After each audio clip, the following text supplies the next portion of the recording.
नाज़रीन, मैं हूँ आपकी host Sheena Mahmood Capital TV के साथ। और आज हम जो हैं मुल्क के हालात बहुत ख़राब हैं। इसके अलावा जो जुल्म हुआ अरशद शरीफ साहब के हवाले से, और इसके अलावा जो लॉन्ग मार्च का दोबारा आगाज़ हो चुका है, इसके हवाले से बात करेंगे। हमारे साथ मौजूद हैं मौलाना पीर हाफिज़ इकबाल कुरैशी साहब, खानका कुरैशिया मोरगाह रावलपिंडी में इस वक्त हम मौजूद है। सबसे पहले जानेंगे कि इमरान खान साहब जो हैं प्राइम मिनिस्टर बनते हुए नजर आते हैं या नहीं आते। और इसके अलावा नैरोबी में ये जो पीर साहब है वो मौजूद थे उस वक्त जब ये तमाम तो वाक़या पेश आया। तो जानेंगे कि क्या कीनिया के लोग जो हैं वो इंतहा पसंद हैं या सिविलाइज सोसाइटी है। इसके अलावा हम बात करेंगे क्या ऐसा कोई वजीफा मौजूद है जो इमरान खान साहब या उनके चाहने वाले पढ़ें तो इमरान खान साहब की हिफाजत हो सकती है, एक हिसार जो है वो कायम हो सकता है ताकि तमाम तर जो खतरनाक सूरत हाल है उनसे बचा जा सके।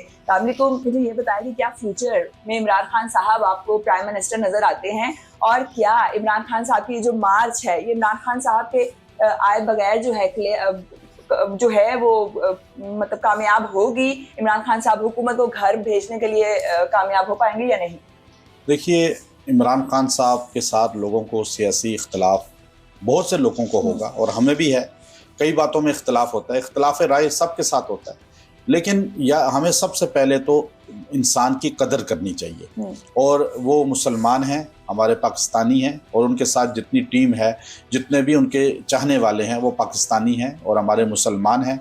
और मुसलमान में कमी कोताहियाँ होती हैं, लेकिन आप उसको बिल्कुल ये कहें कि वो इंसान ही नहीं है। अगर कोई इस तंजीम में है, इस जमात में है, और दूसरी जमात वाले, सियासी जमात वाले कहें जी हम सही हैं बाकी गलत हैं, ये नहीं होना। पहले अपने ज़र्फ़ आला रखने चाहिए। दूसरी बात यह है कि इमरान खान साहब के अपने चाहने वाले, उनसे अक़ीदत रखने वाले हैं और वो लाखों की तादाद में हैं। और जो मुज़ाहरा, जो उनका ये लॉन्ग मार्च है, इसमें जो बड़ी तादाद आई है वो उन्हीं के नाम की वजह से आई है। अगर वो ख़ुद उसमें शरीक होंगे तो इसकी तादाद ज़्यादा होगी, लेकिन अगर वो ख़ुद शरीक नहीं होंगे और वीडियो लिंक के ज़रिए ख़िताब करेंगे तो मेरा जहाँ तक ख़्याल है उसमें तादाद कम होगी, क्योंकि कुछ लोग जो है वो सिर्फ़ उनकी वजह से बीच में आते हैं। बाकी जो उनके टीम है उनके साथ इतनी एक्टिव नहीं है, इतनी मजबूत नहीं है वो वज़ीरों की टीम, कि उन्होंने ना अपने इतने जो है कारकुनान बनाए, ना लोगों के दिलों में इतनी अक़ीदत मोहब्बत पैदा की, ना उन्होंने कोई ऐसी कारकर्दगी दिखाई कि जिसकी वजह से आवाम उनसे मोहब्बत करे। लेकिन चूँकि इमरान खान साहब की ख़ुद बातें ऐसी हैं जिनकी वजह से लोग उनसे वैसे भी शुरू से क्रिकेट में थे, उस वक़्त से उनके साथ एक लोगों का ताल्लुक़ है और आज तक चला आ रहा है। और दूसरी बात यह है कि जो अभी हुकूमत आई बीच में, अगर इनको 5 साल पूरे मिल जाते इमरान खान साहब को, तो उनकी वज़रा की टीम की नाअहली ऐसी थी कि आगे इलेक्शन में ये जीत नहीं सकते थे। लेकिन बीच में चूँकि ऐसा मसला आ गया, गेम हो गई कि अभी हुकूमत नून लीग की आई और नून लीग ने अपनी कारकर्दगी तो बिल्कुल ही ज़ीरो दिखाई, जिसकी वजह से अब आवाम का गज़ब और गुस्सा महंगाई देखकर, पेट्रोल देखकर, बिजली की कीमतों को देखकर, अब वो इमरान खान साहब से हट के, चूँकि लोगों की नेचर है कि उनका गुस्सा जो है उस हुकूमत पे होता है जो सामने होती है। जब वो चली जाती है तो फिर ये हमेशा उसी को याद करते हैं और आने वाले को कोसते हैं जो सामने मौजूद है। तो अब चूँकि नून लीग अगर सामने ना होती और आज इमरान खान साहब की हुकूमत होती, तो फिर आज आवाम का गज़ब जो है वो इमरान खान साहब पर होता। महंगाई, डॉलर महंगा, पेट्रोल महंगा, लेकिन अब नून लीग पर सारा गज़ब गिर रहा है, क्योंकि इनके पास भी प्लान कोई नहीं था। भाई इन्होंने छलांग लगा दी और हुकूमत में आ गए और अपने कुछ चीज़ें माफ़ करा ली, कुछ इदारे जो है ख़त्म कर दिए, कुछ अपने जो है केस ख़त्म करा लिए, तो बस वो फ़ायदा हासिल किया, लेकिन आवाम के दिलों से इनकी मोहब्बत निकल गई। अब इमरान खान साहब के वापस आने के चांसेस जो है वो 95% बन चुके हैं। आगे अगर इलेक्शन होता है, हमें ज़मीनी इलेक्शनों में नज़र आ चुका है कि किस तरह उन्होंने सारी जगह पर जो है अपने उनके जो कैंडिडेट थे उनको फतह हासिल हुई। अब आवाम जो है वो नून लीग की मुखालिफ हो गई, क्योंकि नून लीग हुकूमत में कुछ कर नहीं सकी। और अब जो है ऑप्शन है ही कोई नहीं इमरान खान के अलावा लोगों के पास। ये नहीं कि इमरान खान साहब के कुछ तो चाहने वाले हैं और कुछ ऐसे हैं जिनके पास ऑप्शन ही नहीं है। उनके पास यही है ऑप्शन कि इमरान खान साहब कुछ बेहतर हैं उनसे, तो इसलिए वो इनको वोट देंगे और इमरान खान साहब के आने के चांसेस अब 95% हो चुके हैं। बहुत बड़ा तानिया हो गया अरशद शरीफ साहब के हवाले से। अब जो है उनकी एक पोस्टमार्टम रिपोर्ट भी आई सामने, जिसमें ये इंकशाफात हुए हैं कि मुबैना तौर पर उनको 3, साढ़े 3 घंटे या 2.5 घंटे तशद्दुद का निशाना बनाया गया, नाखून खींचे गए और बहुत ही बेईमाना तशद्दुद किया गया और फिर क्लोज शूट जो है वो किया गया।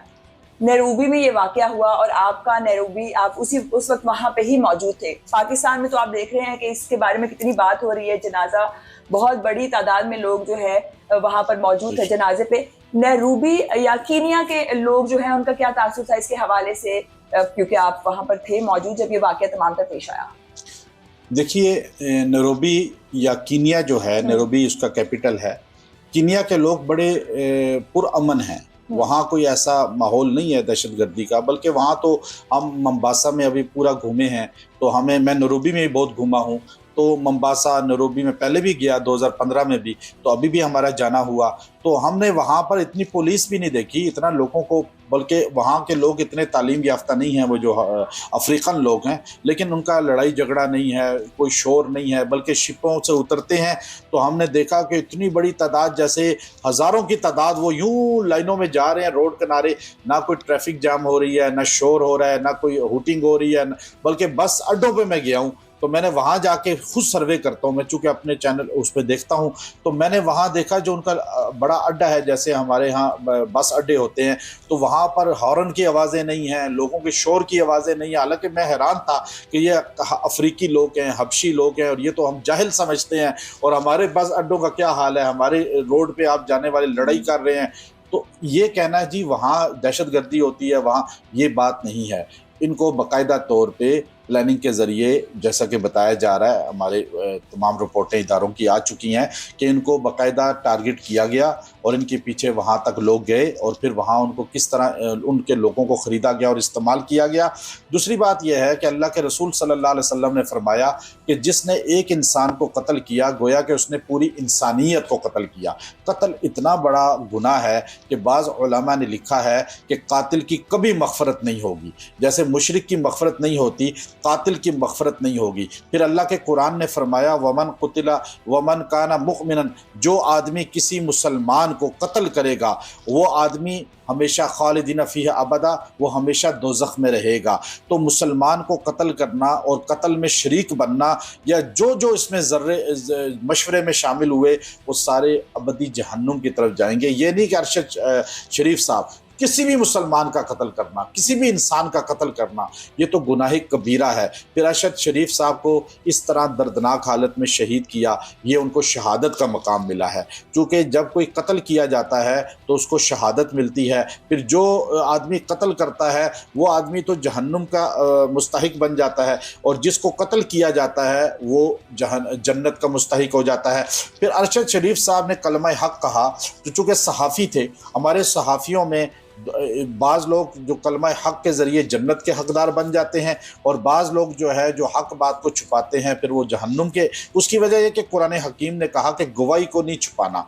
अब ये गवाही होती है कि आप जो मीडिया में हैं आप गवाही दें और हक़ बात को बयान करें। अरशद शरीफ साहब के जनाजे ने बता दिया कि लोग उनसे मोहब्बत करते थे, फिर वो मज़लूम थे, और जिस आदमी के जनाजे में मुस्लिम शरीफ की हदीस है 100 आदमी शरीक हो जाएं, और एक रवायत अबू दाऊद शरीफ की है 3 सफ़े हो जाएं, अल्लाह उसकी मग़फ़रत कर देते हैं।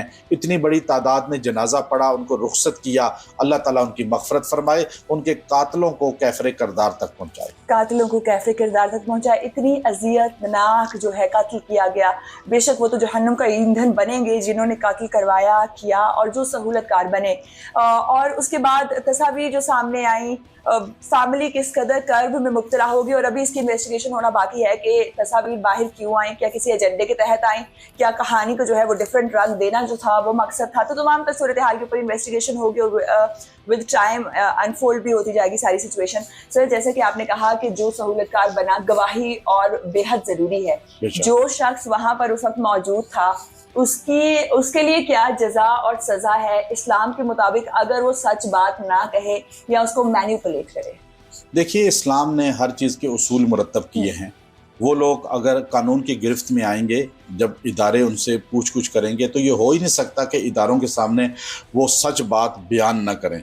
हमारे ख़ास तौर पे पुलिस जो है और हमारे इदारे जो हैं, अल्हम्दुलिल्लाह अल्लाह ने उनको मजबूत बनाया है, और वो हक़ बात को उगलवा लेते हैं, सच उगलवा लेते हैं। और ये हो नहीं सकता कि हाँ कि वो बंदे जो है वो इनको हक़ाइक़ बताएं ना, लेकिन अगर हमारे जो इदारे हैं उसमें गफलत करेंगे तो वो भी जो है इसमें फिर गिरफ्त में आएंगे अल्लाह रब्बुल इज़्ज़त के यहाँ। इसलिए मैं चाहता हूँ कि इस मुल्क के अंदर जब भी किसी इंसान पर हमला हो, किसी इंसान को कत्ल किया जाए, तो उसके मुजरमों को पकड़ना अशद ज़रूरी है।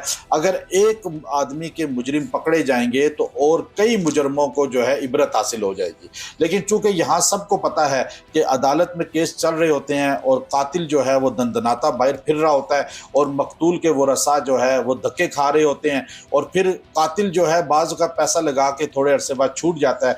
जिस मुल्क में अदल व इंसाफ नहीं होगा वो मुल्क कभी चल नहीं सकता। अली उल मुर्तज़ा रज़ी अल्लाह तआला अन्हु का फरमान है, अदालत जो हुकूमतें हैं वो कुफर पे तो चल सकती हैं लेकिन नाइंसाफ़ी पे कभी नहीं चलती। ये मुल्क तरक्की तब करेगा जब यहाँ की अदालतें और इदारे इंसाफ पर फैसले करेंगे, इंसाफ जल्दी मिलेगा और कातिल जो है जल्दी गिरफ्त में आएगा, और मकतूल के वरसा को जब इंसाफ मिलेगा इंशाअल्लाह आगे आने वाली नस्लें पुरअमन हो जाएंगी, पुरअमन नस्लें होंगी आगे आने वाली। और यहाँ पर एक और बात क्लियर करते चले कि अरशद शरीफ साहब की जो वालिदा हैं उन्होंने चीफ जस्टिस साहब को ये ख़त लिखा है कि ये मैं लास्ट टाइम आपको कह रही हूँ, मेरा बेटा भी पहले ये ख़त लिखता रहा लेकिन वो इस दुनिया में ना रहे। इसके बाद अल्लाह ताला की अदालत में जो है मैं अपना केस रखूँगी, और जब अल्लाह ताला की अदालत में चीज़ें जाती हैं तो अल्लाह ताला तो इंसाफ के ऊपर फैसला करते हैं। तो as a leader, as a prime minister of Pakistan, और अदलिया और पुलिस को जो है फेयर इन्वेस्टिगेशन करनी चाहिए, क्योंकि एक बेटा और वो इस दुनिया से चला गया, जो लास्ट रह गए थे पहले बाप और उनके भाई भी जो हैं वो इस मुल्क के लिए शहीद हो गए। आपने जाने तमाम तर सूरत हाल नैरोबी में कैसे लोग हैं, सिविलाइज्ड पीपल है, लेकिन सिविलाइज्ड लोगों की इतनी बदनाम पुलिस, और उनके ज़रिए मुबैना तौर पर कहा यह जा रहा है कि ये तमाम तर वाक़या जो है, प्लानिंग जो है ये पूरी की गई और अरशद शरीफ साहब को शहीद कर दिया गया बेईमाना तशद्दुद के बाद। अपनी तमाम तर आरा से हमें ज़रूर आगाह करें। अपना बहुत ख्याल रखिए। अल्लाह।